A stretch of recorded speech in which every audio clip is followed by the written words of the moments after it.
we'll have this discussion. Discussion? What discussion? This is a discussion combustion. Coming to you from Denver, Colorado, this is Discussion Combustion Podcast with your hosts, Kevin Batstone and Arthur Raw. I want to cheers. Are we live? The cap is going off. It's going on. All right. Cap is off. Dar is back. 22 months. I think we determined off mic here, Dar, since I've seen you. 22 months, man. Lots changed in those 22 months. Oh, there's the feather flying around. Well, cheers to you, my brother. Thanks for being here. Thank you, guys. You're Good always to a be part back. of the DCPC family and in the wheelhouse. Mm-hmm. Love watching your stuff that you put up on Instagram and whatnot. Cooking with Dar is it became one of my favorites pretty quickly. I do enjoy making it. I'm bummed. We should have waited 20 more weeks, and that could have been on episode 301 and made the or something like that. Roughly, that would have been a full circle. That's true. But no, it's completely fine. I always get a kick coming back here because it's like a weird time stamp in my life and going back to see what has changed, how I've grown, how you guys have grown. I mean, look at us. We're having sparkling waters on the show. We are. A lot this has time. changed. What yeah. is this? A lot has changed. I actually enjoy these more than alcoholic beverages now. Mm-hmm. Like it's gotten to that point where it's just more refreshing. They're good. And I actually, when I first quit drinking on the show, Dar, back in April, I wasn't sure how it was going to go. Like, I thought I was going to be boring, lame, not, witty and all that stuff. A couple episodes later, I started to enjoy podcasting more sober than I did drinking. Like, it's always fun to drink with your buddies and you're a little bit more loose. But, like, now I just feel a little bit tighter. Like when guest tells me something on a timeline, I remember it, can come back to a talking point. I'm not sitting here all, booze-brained. Right.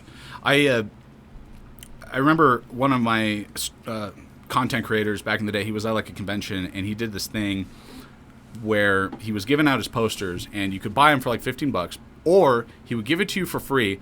All you had to do was give a 30-second spiel to him of why you deserve the poster and why you're the best. But you could not stammer, you could not say and you could not pause. Okay. And the point he was trying to make is that it's like everyone thinks podcasting is so easy, but like it is hard to kind of roll with that. And I was thinking about that over time, and I was like, well, I deserve this poster because, shit. And then you're like, fail. Yeah. Back when I used to do streaming, it was kind of a similar thing. And to your point, Kev, because I used to drink a lot before the stream too. Sure. And looking back at it, it was like, okay, yeah, I'm having fun, obviously, and I wasn't serious about it, so it was good. But like going back, there were some times where I could tell where I'm a little bit over that edge, where it was like I could have dialed it back there a little bit, And that's the worst part too, is that if anytime I've done any kind of, we'll just call it performance, anything on stage or whatever. And if I start to goof, and I've been drinking, that's a recipe for disaster. Because all of a sudden it's like, oh, is it me? Is it the beer? And then you start thinking they can tell that you're drunk or something, and then that gets in your head. Exactly. So what do you do in that scenario? Or I'm assuming this has happened before? Not me in any it has, but just to a level where I was always in control. If it's a stream, I could cut it off early or something. That's true. And it's always at a point where it's never obvious either. It's not I'm stammering drunk anywhere. It's just maybe did I have one beer too many? Starting to get a little For me, it's like if I haven't drank for a while and then I drink two really fast, because the first one goes down. It doesn't matter if I haven't drank in a month. That first one always goes down really easy for some reason. Once it hits your lips. And so I always want the second one, and then I back them up too quick, and then all of a sudden, you catch a little surprise buzz that you haven't had, and then you're all like, is this noticeable? Yeah. It's part of the change, man, and I think a lot of 2024 for all of us, particularly. I mean, it was so weird listening to you guys talk about. I think this was your 100th day sober, Kev, where I listened to that episode. It was the one where you guys recorded. It was just the two of you, and I listened to it, and it was right when I was thinking about I need to cut back. I don't really want to drink that much anymore. And I heard you guys talking. I was like, I can't believe this. If Kev is able to do this, I can cut back. I can go a day. I can go a week. And it's crazy how much, even if you're just whether it's just drinking lightly every day or just making a change, slamming 12 racks a day, whatever. If you're just drinking every day and you stop that, it's amazing. Even after just 1 week, whether it's stone cold or just cutting back by 50% or whatever. Yeah. How much more energy I had, and it really was a quick wake up call, I'd say. Wow. Obviously, I still enjoy my beers. now and then. Beer is delicious, of course. Yeah. Do you ever mess with the non-alcs like Bush NA or Duels? I did once. Not a fan. I just couldn't get over the fact that I was drinking canned bread, and like it was like all the flavor. It is like canned bread, isn't it? Just all the flavor, none of the booze. I couldn't do it. I mean, nothing against it, but the flavor doesn't really do it for me. So you're just not in it for that. It's working well for my brother. He's been sober now over 100 days. Oh wow. Yeah, solid job, Matt. Yeah, my brother's crushing it with that. So there's been like a huge movement with all of it over the last close to a year. 2024 was kind of the year of change. Mm-hmm. And then in November, I don't know if you caught the grit movement that I started. People have probably heard me say this on every episode now since it, but if you're just tuning in to see this solid lad, I'll tell you the grit movement is the guts, resilience, initiative, tenacity. I was ready to walk away from the show. I wanted to quit it. I was at a low point. I was going through some personal stuff, major changes professionally. And then Art and I went to this thing called a Grit together. We met these amazing people, and then the whole energy shifted. Recommitted, refocused. And we didn't, we were kicking the can. I was. I was like, dude, we need to go to this event. I can tell whatever this was about to be is a game changer for our energy with all this. And Kev was kicking the can. And then so much so that the day of, didn't even want to go. And then he was like, oh, no, we should go now. So then he was telling me, and then it was true. Like, that night, a lot of things changed. Yeah. And even if you, like you said, you do a what Tuesday? Oh, Tidy Tuesday. Tidy Tuesday, because I was telling him about Simple Sundays and Motivational Mondays or whatever. I'm like, have fun with it. And he's like, so I'm doing Tidy Tuesday. Tidy Tuesday. So tell us. Clean. Well, it's really, Art got this in my head. I think this was on I forgot which episode from Raw Talk it was, but I listened to it. And he talked about, if you, whether you're trying to cut back or quit altogether, at the very least, it's like pick a day, or if you already have a couple days. Like me, I wasn't drinking every day, but I was like, let's add some consistency into the life. And I was like, I'm gonna pick one day. On his suggestion, he's like, pick an day. For you, it was like Motivation Monday or Meditation Monday or Sober Sunday. Meaningful Monday or just some kind of shit. As long as it has a name, you're golden. Yeah, because that way you can lean on that name. You're like, shit, no, it's Tidy Tuesday. I can't. Yeah, and and Tuesdays are normally a day where like I don't mind having some beer, but it was the day before my doctor's appointment, and I knew I had to fast and do some blood tests, and I was like, I want to go in and make sure I'm nominal. And so I that Tuesday, I was like bored. I had finished work, and I was like, what am I going to do? And I was looking around. The place is a mess. And I was like, I'm just going to clean up. And I just cleaned for the next couple hours. Put some music on. Yeah, the room looked better. And I was like, I'm going to start this Tidy Tuesday as it is. So yesterday I put away the Christmas tree. Good man. Cleaned up scraped up the oven a little bit. Bunch of just whatever. Just every day, pick a room, pick something. Who cares? Dump a glass of milk on the floor and mop that up if you need to. I don't care. I like it though. The consistency, I think, is the most important thing that I'm trying to bring into 2025. It just in general. That's something that I've lacked a lot in my life. I have a good job. Things are going very well. Finances are in order. Like, my life is fine.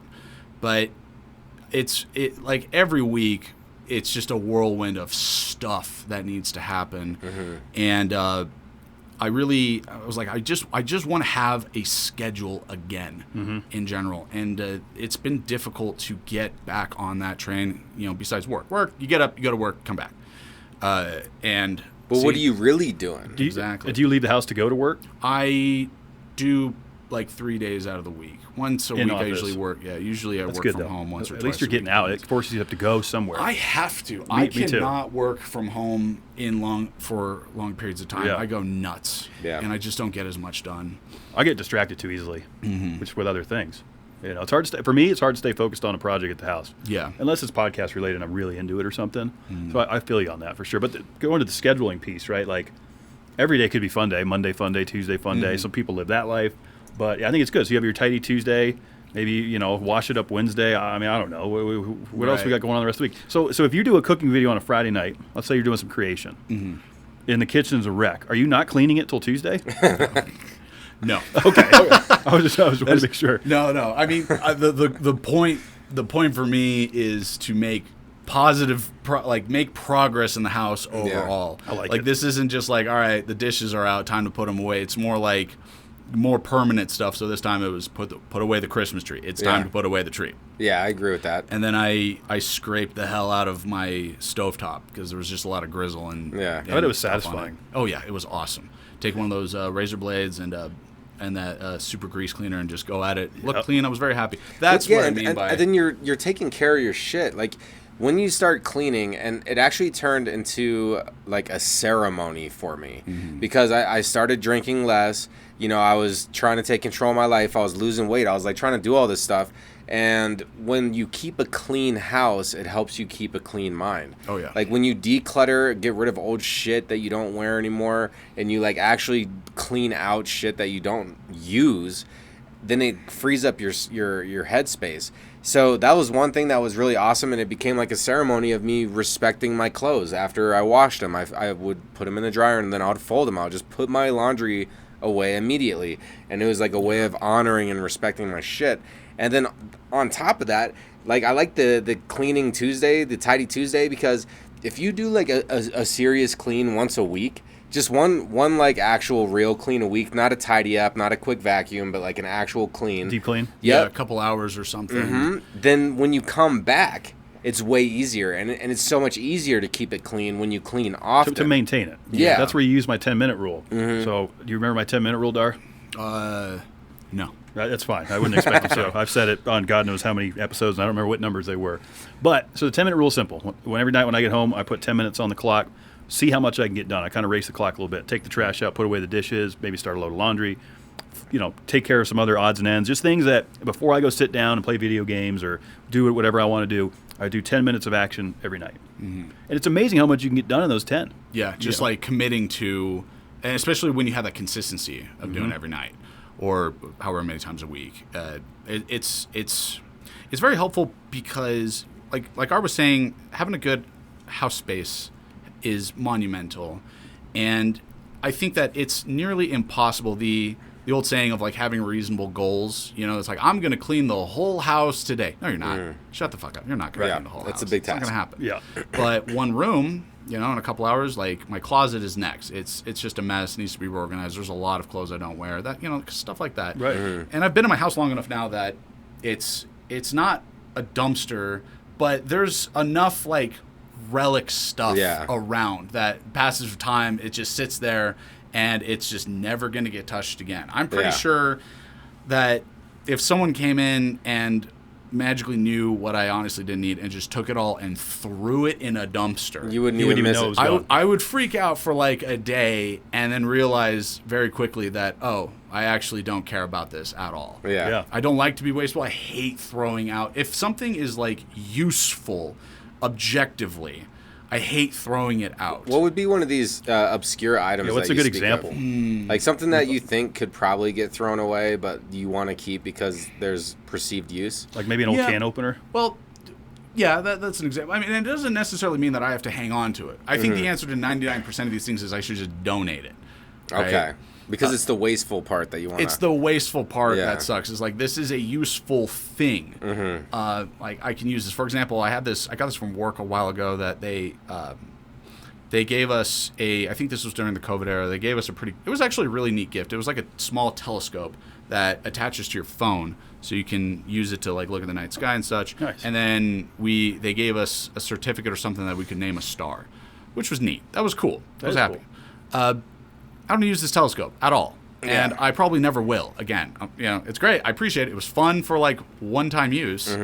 But if I really want to do some stargazing, I'm going to get something that actually makes sense to use. And so now this is just sitting in my office.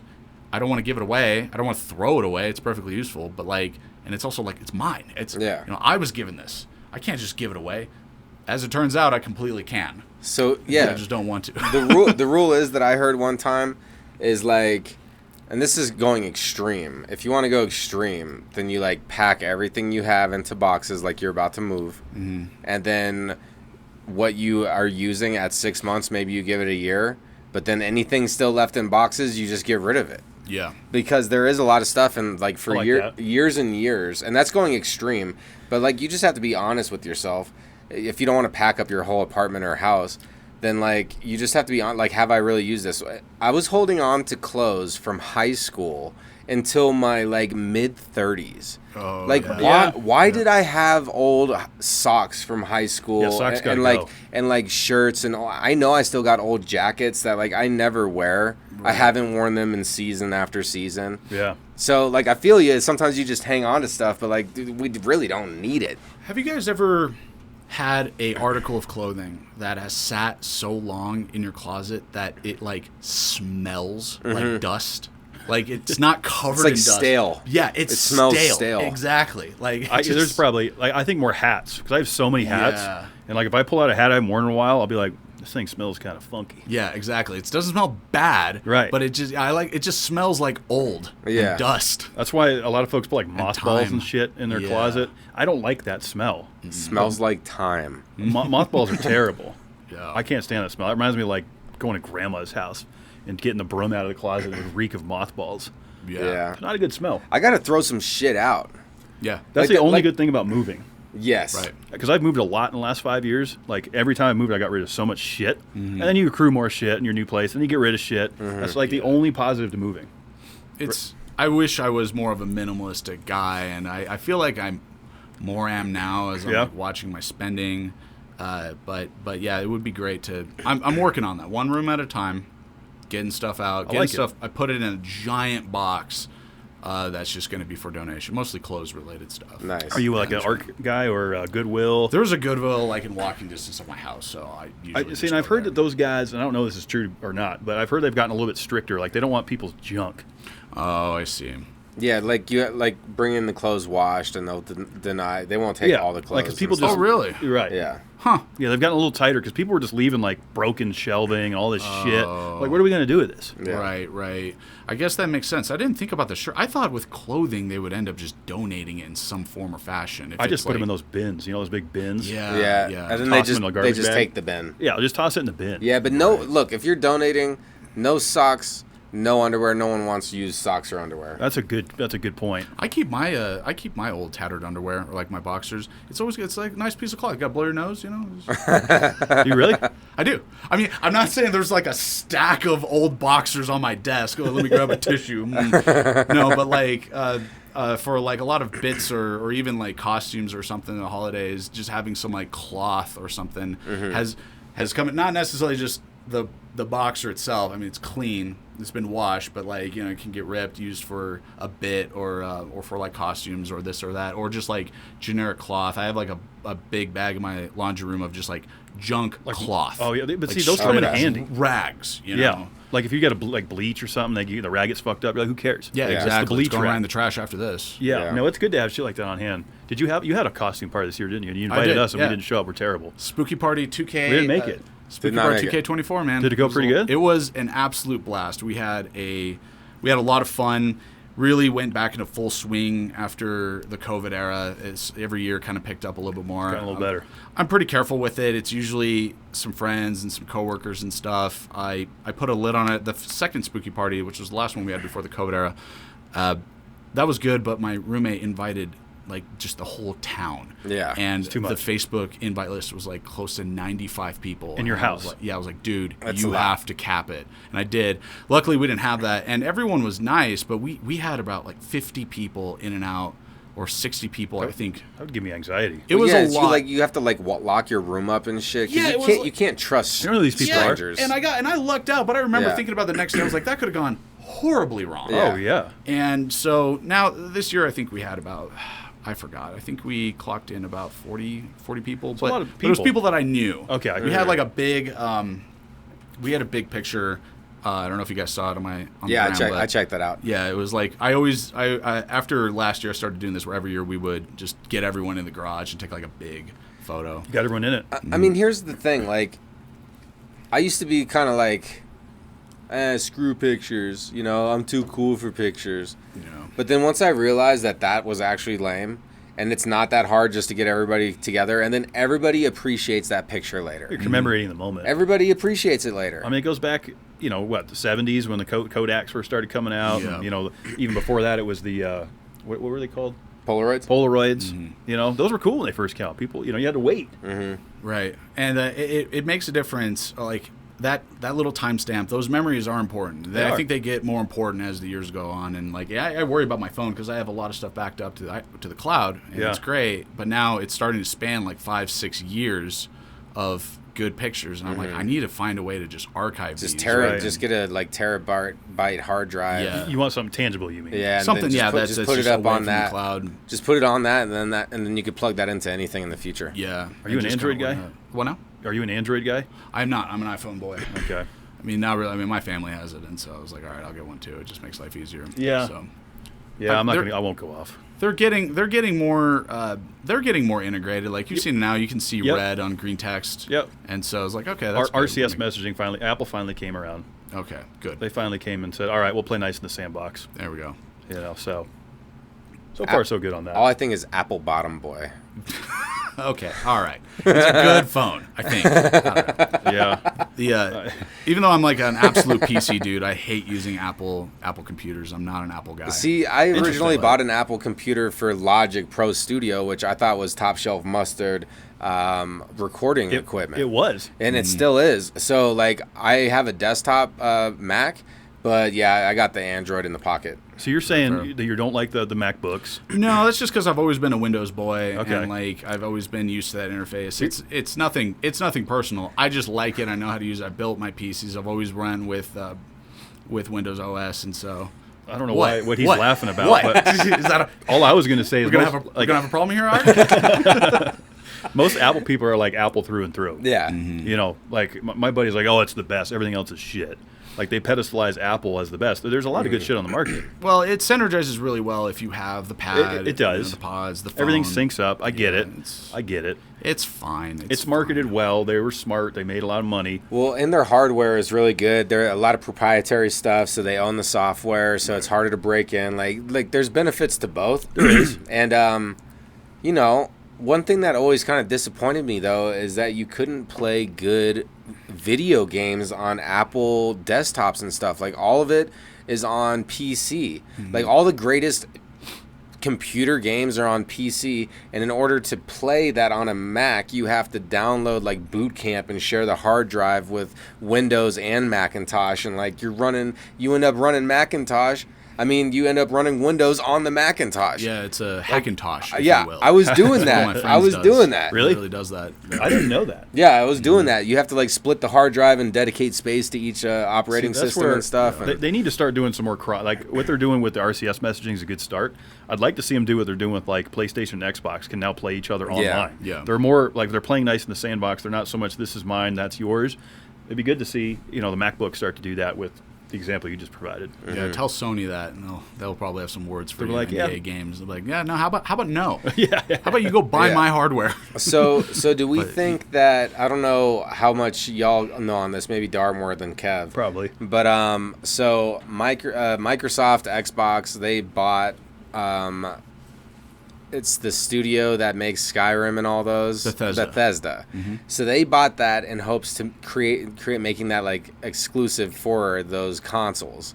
But when Elder Scrolls 6 finally drops, is that only going to be on Xbox? Because that's up to them. That's crazy. That sounds crazy to me. There's been a lot of success and failure on that front. Like, I don't know if you guys know Helldivers 2. This was an absolute slam dunk of a game from independent studio, but it was managed under Sony. And then Sony decided to make the foolish move of forcing everyone to just have a PlayStation account. And so so you couldn't just go straight from your Steam account. You had to make a PlayStation account and migrate your character over and just use that network. It didn't change anything per se, but it was they were gatekeeping the game in that fashion of getting people to go on the network and just having an account. For why? I don't know. It wasn't. I think people made a bigger deal out of it than it really needed to be. Like, just make the freaking account. It takes like 2 seconds. It's free. But it was. I think just the fact that they were forcing people to do that. Otherwise, it was like, well, either you do it or you don't get to play the game. Yeah. And lo and behold, their player count just dropped.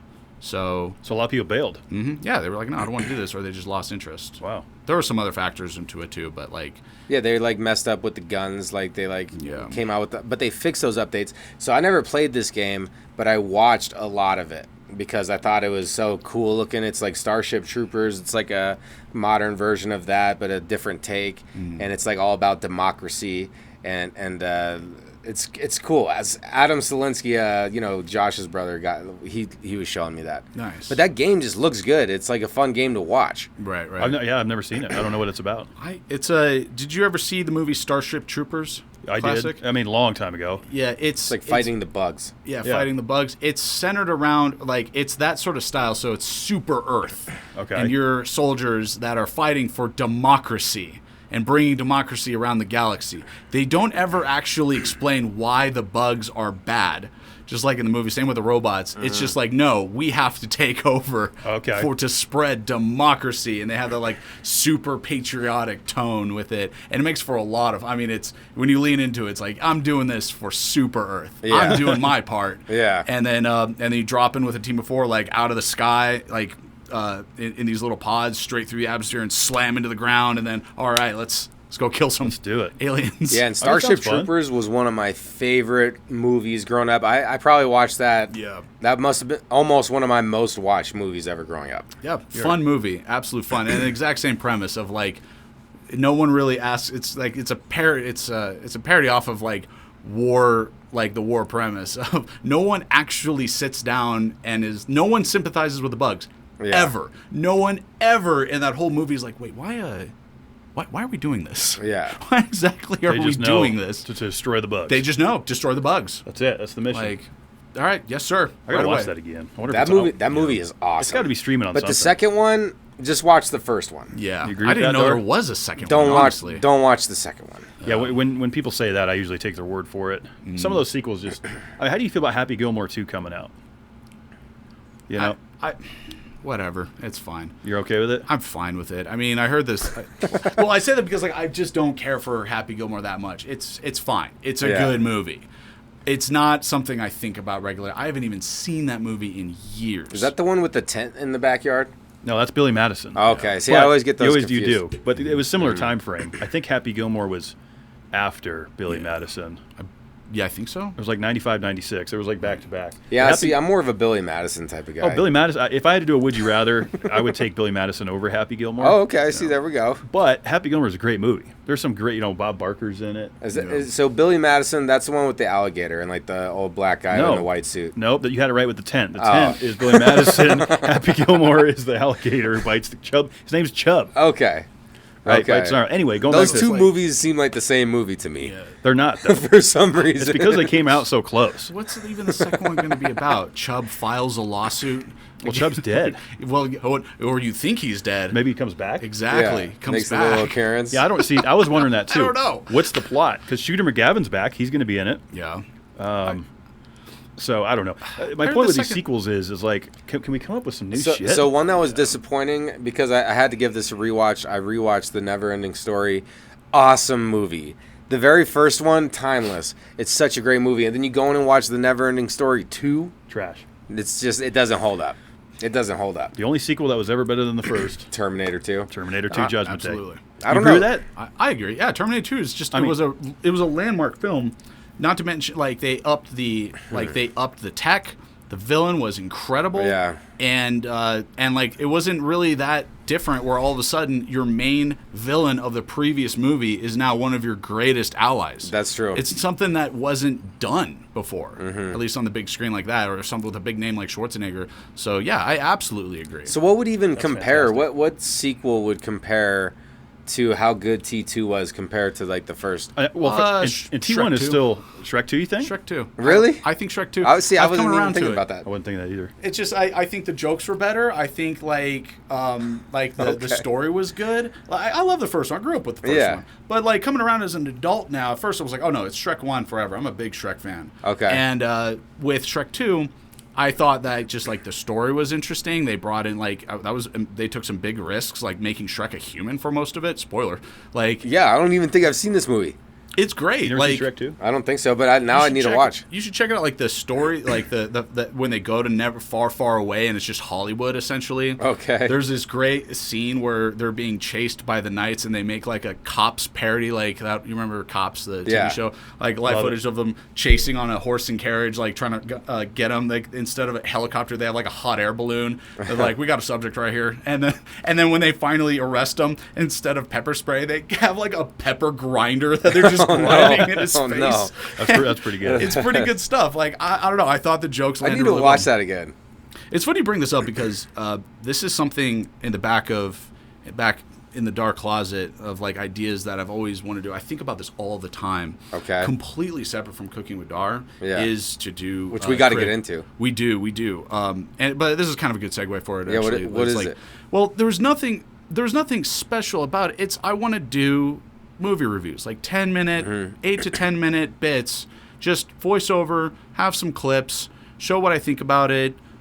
Because I do this all the time. Sometimes when I'm just bored, like, or I'm in the shower, or even when I'm going to bed, I'll just play in my head the commentary I would bring to a film, or like, and I group it up by month, like do Detective December, a bunch of like mystery stuff from like HBO, True Detective series, and I'm blanking out, Sharp Edges, The Night Of, all these stuff from HBO that are pretty solid, that are great. A lot of them are just miniseries that I think it would be fun. There's just nothing particularly original about it. I just got the idea from, there's a YouTuber called Nostalgia Critic, does a bunch of I was hoping you were going to reviews. say Red Eye. Oh. Have you seen Red Eye reviews? No. Oh, I think I have, Maybe actually. I've seen some Nostalgia Critic too, but like I've seen this Red Eye reviews cat. He does really like he did his bread and butter off of Seagal. Like he watched all the Seagal movies and was just dogging on Seagal, and then he like went into like you know, Jean-Claude Van Damme, and like so he's been kind of segregated like that. Yeah. But they're great, and honestly, you are good at making content.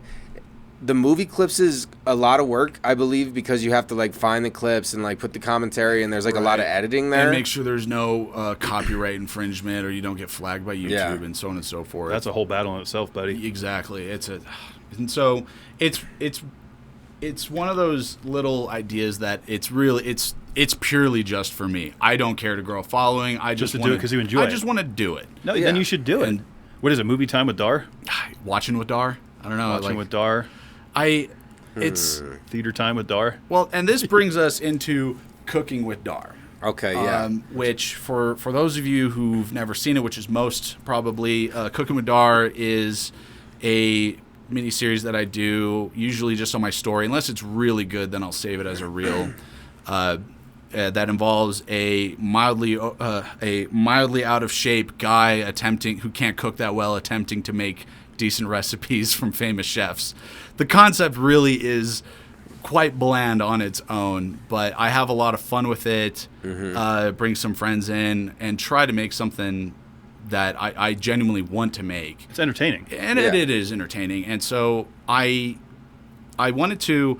It's funny, before, like last week, before I was talking to Art about this, and I was like, I should try and get like a demo reel out and just something so that I can plug this and have a channel ready.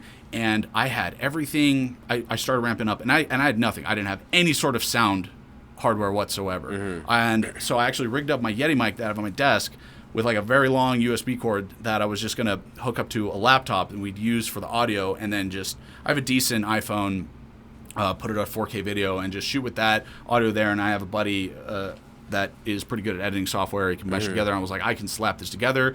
And I was like, I can't even hold this mic. It's just like a brick. What am I going to do with this? So we thought, and I'm still going to use this as a bit, but I duct taped it to like the end of a broomstick. I was going to have my guys like hold it like like just a a boom makeshift mic? boom mic. That would be over love it. that.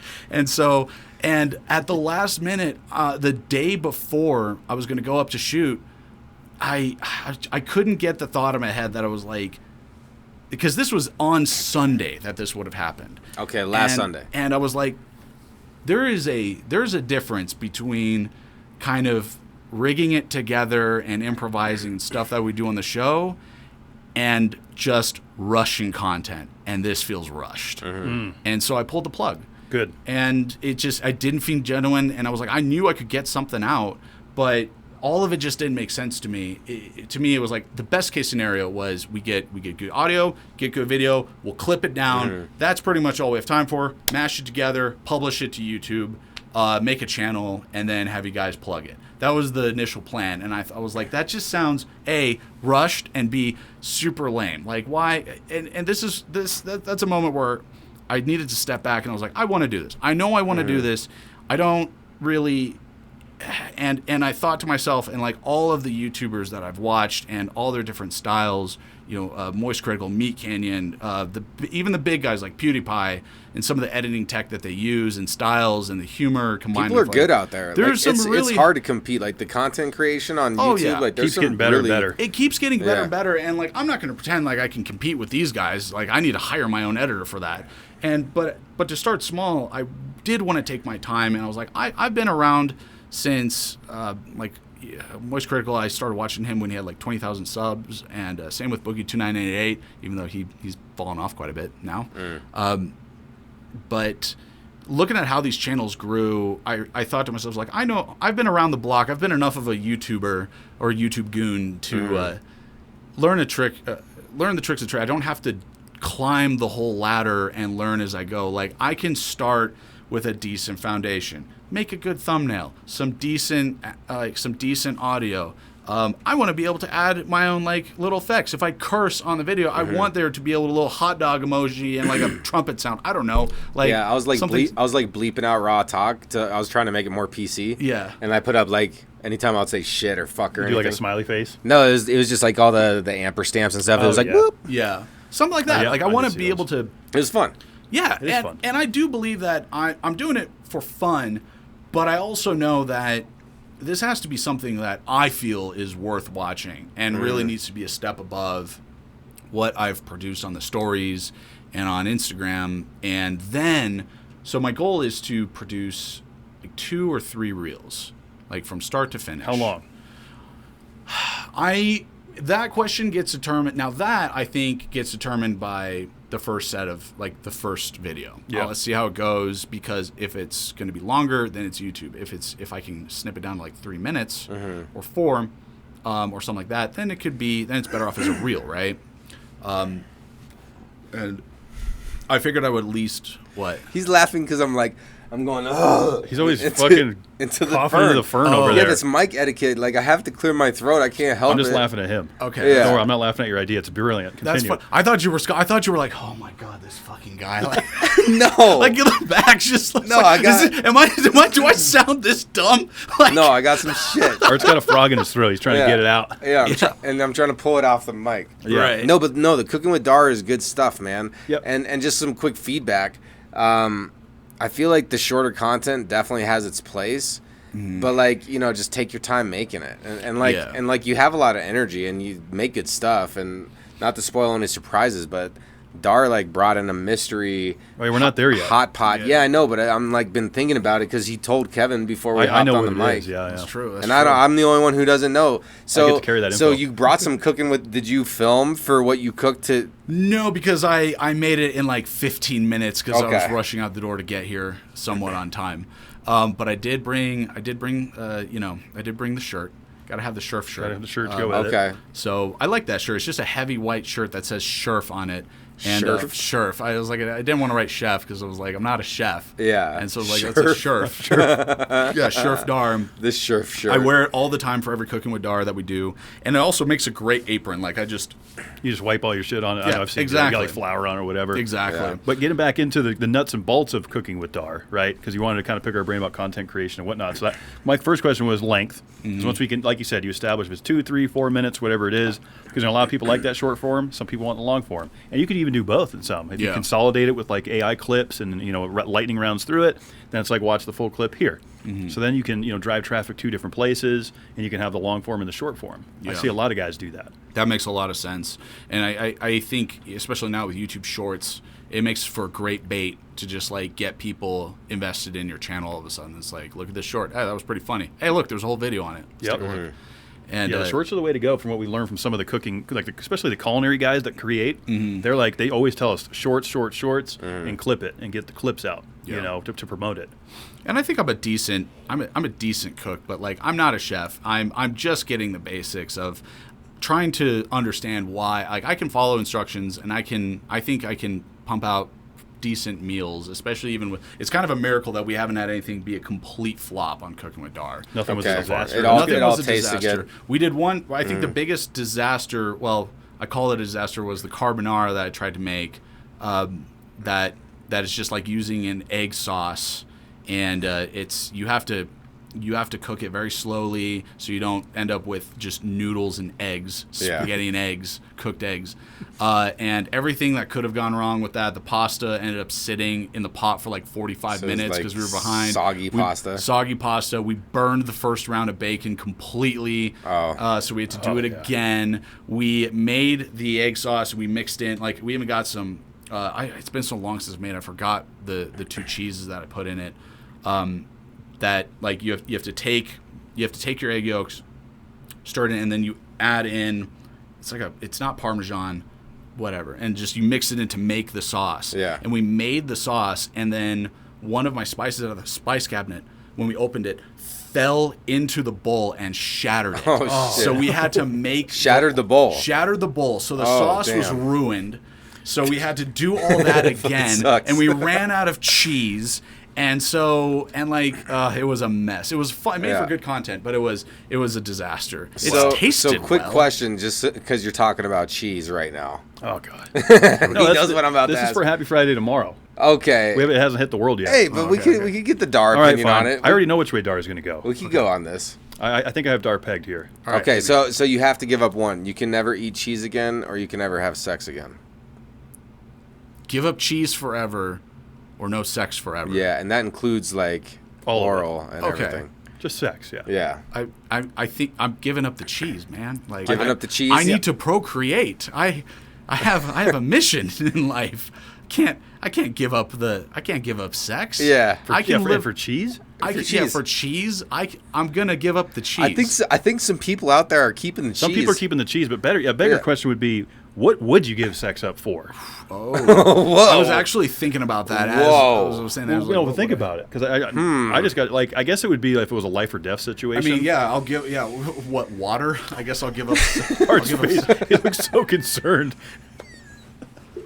It's like I will give up sex forever if it's between that and water. I think I'm taking the water. Yeah. Oh, So the you essential can of live. life. Okay. Yeah, What essential about life. like Damn. shelter? Just out? I have to be Like, running around in the forest fornicating. You got to be like otherwise- Tarzan. Oh man, that's okay. That also sucks. That's Maybe- a tough one. That is tough. That's tough. That is tough. What would you like and I'm gonna assume, take over sex? And let's basically? assume that I'm just in a vacuum. We don't have to worry about what my partner thinks about any of this. This is just me alone right now. Yeah. What would I give up? Aluminum foil. I can get around having to use aluminum foil. That's such a cop out. Never use it, but I mean, if you're into cooking, like that's You crucial. can use parchment paper. Yeah, Yeah. parchment paper or just like Tupperware. That'd be fine too. Tupperware's Yeah. good. There's not really a lot of things that come to mind. Yeah, no, that's tough. There- That's really tough. The art didn't That's have an anything. that's an essential. I just had a concerned looking face. Ooh, okay. No, I got it. He's got it. He's Okay. got it. Internet.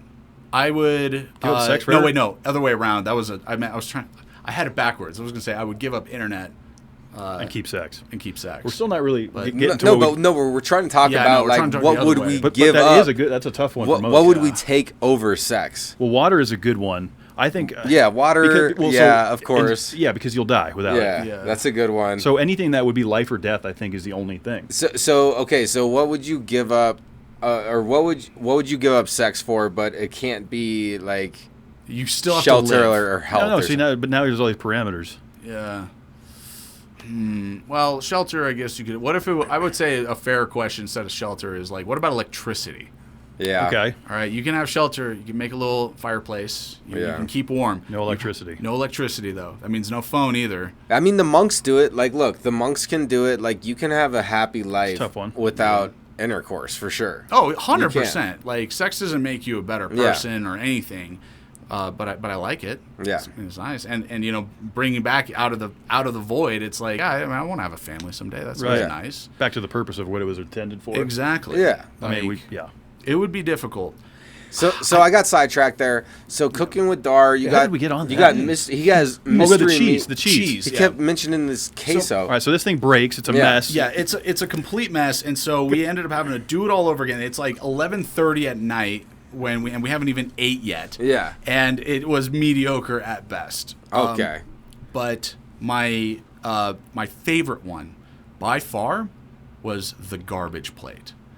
It was called. Okay. It originates from It Rochester, doesn't New York. sound good. I know. This originates from Rochester, New York. Okay. And a garbage plate is just a cooked meat sauce. Like think bolognese, but with extra meat in it. So it's just a thick, meaty sauce. Okay, plop that in the middle. You got some macaroni salad. Plop that on the side. All right. Okay. You got some fried not tater tots, but just like chopped up little fried potato bits. Okay, that sounds Plop great. that on the side too. You stick a piece of Texas toast along with it. You want a little bit of coleslaw? Sure, why not? You got macaroni salad, but whatever. Yeah.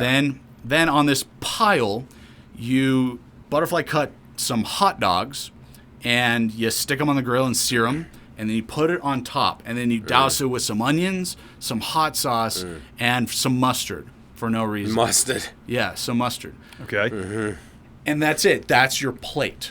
And so we made this big plate of it, and that thing got housed. We cleared the plate. It was so good. And it's just, I know it sounds crazy. No, that sounds I know it good. sounds crazy. All the ingredients sound good. Exactly. And so Especially those potatoes. I want 2 plops of those potatoes. Yeah, you get 2 plop. Absolutely. Right away, sir.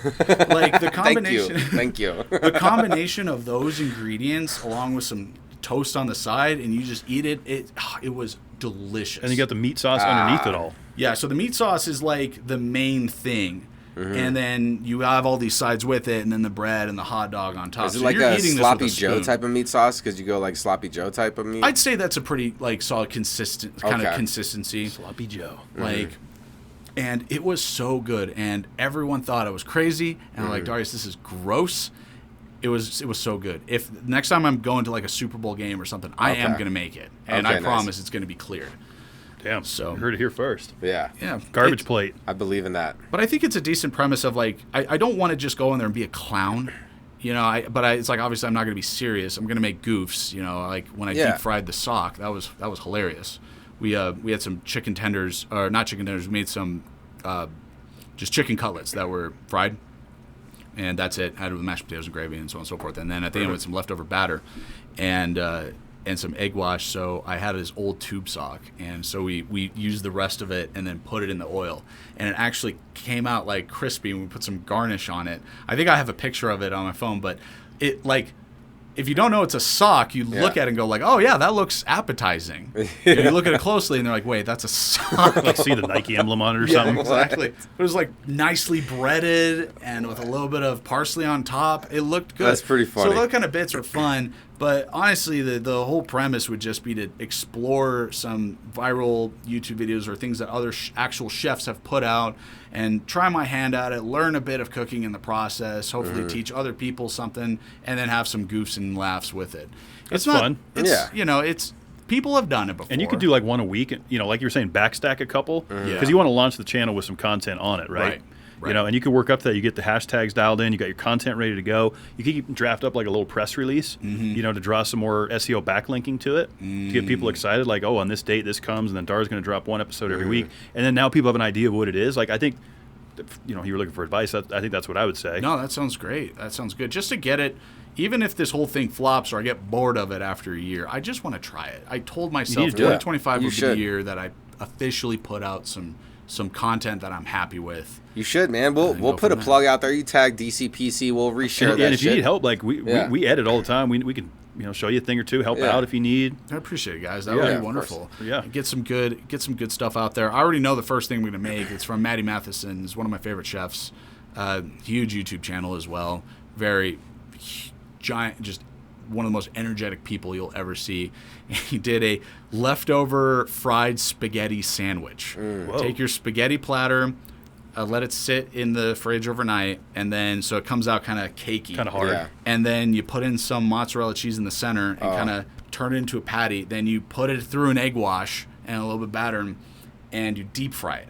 Oh, that And it sounds basically good. just makes like a fried spaghetti patty. So And no then you bread's put it actually over- involved. Well, then for the bread, you can use toast or use some Garlic bread. Bingo. Oh, Ooh, some Texas Yeah. toast. I was gonna roast some garlic so it gets all buttery, and then just spread it on the bread, and then just put it together. hungry right now. Mamma mia! Like, Damn, that does sound Oh, good. I that have never sounds seen good. anyone make that except now this is gonna go live. Someone's gonna steal it. No, I'm kidding. No, that sounds Fried great. spaghetti sandwich. Yeah, but I've only seen him make it, and I was like, that looks amazing. And that's right up my alley of something that's really stupid. That's going to be a Cooking with Dar. That's 100% that's going to be episode 1. Damn. I And already so know. the breading that you're going to use after the egg wash, like, do you go panko or are you going seasoned crumbs? Like, For this one, I think it'd be. I think this one would be seasoned crumbs probably. Okay. I think the panko would be a little bit too crunch. just a little flaky. bit too crunch, too flaky, kind of wrong.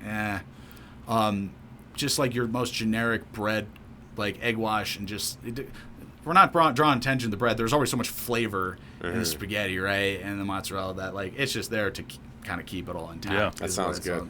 And also learn some more about, like, I finally started reading every day again, that consistency just a little bit. I need to get on that reading trend. I started reading Salt, Heat, Fat, and Acid. This is a very popular cooking book that I'd recommend. I don't think it's a Bible or anything by any means, but it's a very good book on understanding the why behind cooking as opposed to just a recipe book. So even just like salt, like why are we using salt? What kind of salt should you use in certain instances? Like, how does it work going from like how much salt are you adding? And the whole spectrum of flavor of just like cardboard to salt lick of like how much salt you need to add. And it makes perfect sense. Salt is an essential ingredient. And one little tidbit I saw in there that was just to kind of prove it to yourself was like, take some grapefruit juice, a little bit of lime, and just try it. And then do the same thing with just a pinch of salt on it. And instantly you're going to notice that the bitterness is gone. Yep. So little things like that of the why. And I don't think it's going to turn me into an expert, but I think it's going to help. And I think it can help anyone, amateur person who hasn't cooked, or I'd recommend this to someone who has cooked before, who has some recipes. I might have to read it. Just getting a good understanding of the why you're doing the thing you're doing. And I think you can give a good understanding and like help you improvise a lot more of, this needs some salt, or maybe a squeeze of lemon here, or how to add some zest to your flavors. And they have a whole chapter on meats as well. I like that. Yeah. Does it go into like roux and stuff like that, like the why on a roux and There is butter? Nothing on roux. There's butters in the fat section. Okay. Meat is a lot of meat is in the heat. They have meat in the salt and in because they go through like, salting like just a prime steak versus chicken. Yeah. When you do it, why you do it, and then there's a lot more on meat in the heat section, which I haven't read yet. Meat in the heat? Meat in the heat. I like it. Sounds sweet. So I think it's going to be good. It's definitely a year to make that happen, and I've been wanting to get into the universe. I just want to have some backing that I'm not just. I don't want the premise just be idiot man attempts to cook, although that is essentially what I'm doing right now. But have some skills. Have some skill. Have a little bit of serious tone to it, and then let the jokes kind of go along. Like every time I try and script a Cooking with Dar, I have a great idea for the opening, and 9 times out of 10, I throw it out like a day before because it's just, I got it. I know what we're doing for off the cusp. Off the cusp is like one of the best ways. Wing it. Yeah, you just have an idea of what you need to do. Yeah, a couple bullet points. And then you go at it. So what's the story with the pressure cooker today? All right. What's going on inside of that thing? Well, on the last episode that we were together, we talked quite extensively about Iceland. I remember. Okay. And in particular about pilsurs, or I do remember Icelandic that. hot dogs. Icelandic glizzies. Icelandic glizzies. Well, pilsurs. I happen to have some. Really? And I thought I'd bring some to share with you guys. Okay. That's actually pretty exciting. Yeah, so it's sitting there just keeping warm off of some just a little bit of water and Bud Light. And it's just going to simmer away. I've got all the condiments for us to try. It's going to be a great way once we wrap this up. I'm excited. Absolutely. And so what we'll do is we'll do some bonus filming of it. So if people are watching this, they want to see it. For sure. People don't want to see her watch stuff our faces. I don't want to do that. I'm hoping you guys enjoy it. I got some for my girlfriend a few months ago, and I made it for her. Like got it all with all the condiments. I'm missing one today. Okay. But with all the condiments, and gave it to her. I was like, you got to try this. I hope you really like it. She never had it? And she ate it. And I was like, well, she ate it. She's like, yeah, that's pretty good. And I was like, well, what'd you think? And she's like, well, it was good, but it just tastes like a hot dog. Okay. And I about had a stroke. And I was so just like heartbroken about it. Right there and then, I drove straight to the grocery store and bought just a pack of ballpark hot dogs to bring back. I heated them up. And I cut them up into just like 2 slices, and then the same thing with Icelandic ones, and just did a blind taste test. Okay. For her. I was like, you got to be able to tell me the difference. Like, just just tell me which 2 belong or the same. And she tried it, and she got it all wrong. And I was like, am I just crazy? Is this all just bias? So I had her do it to me, same thing, just completely blind. And I just get the little slices of hot dog right away, like instantly. You could I could tell tell the the difference. Her roommate, I did the same thing for her roommate. Instantly could tell the difference. Okay. So I have to know if you guys pass, because it's been driving me nuts. Do you have normal hot dogs, right? I actually got 1 normal hot dog as well for control. Yeah. Okay. Wow. Because I'm very curious to Okay. see if you guys can tell the difference. This is going to be fun. Okay. This is going to be fun. Exactly. This is going to be a decent piece of after hours. Yeah, that sounds good, guys. No, that's going to be good for sure. Well, I mean, we're at that point. We've almost made it to the end. You know, we like to ask the question. This will be your third go at this. Absolutely. The piece of advice that you can offer humanity that when everyone hears us tomorrow, we'll be better off. That sounds good. This one's split into 2 a little more generic, but I've been thinking about it a lot. First one, never give up. Never give up. I'm talking to you, guy that got back after a hard days of work, that just sat down even though you had 4 beers yesterday and you said you would go to the gym. I'm talking to you, the guy that said that they would start running last week and still have the shoes and they're still right there ready to go and you haven't done a thing. I'm talking to you, the person that said they would save $500 this month and actually you're over budget for $50. Like, that's been such, and I'm not even talking about necessarily bad things, but that's been such a staple. A couple of like my bad habits that I've had, I've been thinking about it for years, guys, years. And finally, like, there's always extra push needed, but like, don't stop thinking about it. Don't stop trying, whether it's something you want to correct or something you want to pursue. Like, keep it in your head, keep thinking about it, and don't ever give up. Whether it's the dream or just trying to quit some bad habits, keep at it every time, even if you fail tomorrow or next week, or you fail every day from now until next January. Just keep trying. Don't ever give up. And the second one is, we've talked a lot about consistency. Whether it's once a week or every day, find that thing, read that page in your book, like moisturize your toes. Well, okay. Maybe I should have kept that one. I've been moisturizing my toes because I got dry toes, and it's been bugging me lately. I had this like cut on the bottom of it, and it was like because I'm just from running and stuff. Do you wear sandals often? I don't. I usually wear closed-toe shoes. Interesting. But I was like, I got to fix this. This is bothering me, and so I did. I've been doing it for like consistently 3 weeks. Guess what? The cut's gone. My feet feel great. No more dry toes? No more dry toes. I've never heard of dry toes before. Yeah, just like dry on the bottom of your foot. Dry, like, dry skin. I get dry heels pretty regularly too. Yeah, so it's kind of unfortunate, I guess. That stuff. So yeah. But the consistency paid off. The consistency paid off. Yeah. So moisturize your toes, guys. Or read the book or do that thing, but keep up with it. It's a lot of powerful advice right there. I like that. Moisturize your toes and never give up. Yeah, exactly. I mean, that's full send, buddy. That's the all for nothing nation. Exactly. It came, we did it, we're shutting it down. We're shutting down. I did it. No, yeah. I love that, man. And I don't know if anyone else is feeling this wave of success energy in 2025. Like I'm surfing right now like a motherfucker, and I'm about to go Arthur 8.0 on the game. I'm saying it here. I've already said it to a couple of my close friends. I'm going Arthur 8.0, and I'm about to start doing some shit different. And it's being those consistent. It's not quitting even when I don't want to do it. It's like all that type of stuff I have to keep reminding myself of. So I think that's great advice, man. It's gonna take the grit. To stay in it. Yeah. It definitely has that. This January, I never really was much a New Year's resolution January guy, but this time the cards just fell into play, and like you had that we've all had that realization at different points where it's like, no, it's time. Yeah. It's time to do the thing. It's time to do it. Yep. It's time to full send it, man. Absolutely. The time is now. Time to eat some pilsners.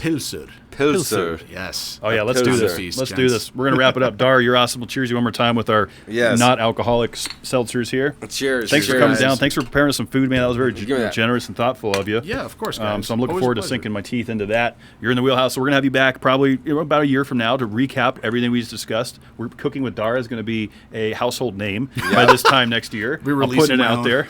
Right? Releasing my own cookies and utensils. Yeah. Just my own Michelin star restaurant. Everything. What was it? What'd you call the shirt? shirt you had? The Sherf. The Sherf. Yeah. The Sherf shirts. Sherf shirts are going to go viral. Yeah. Okay. That would be. You're right. There you go. That's merch number 1 right there. Let's do it. Let's do it. All right, let's eat, boys. Let's get out of here. We'll see you tomorrow on Happy Friday, America. We love y'all. All right. Much love. Be good to yourselves. Take care, everyone.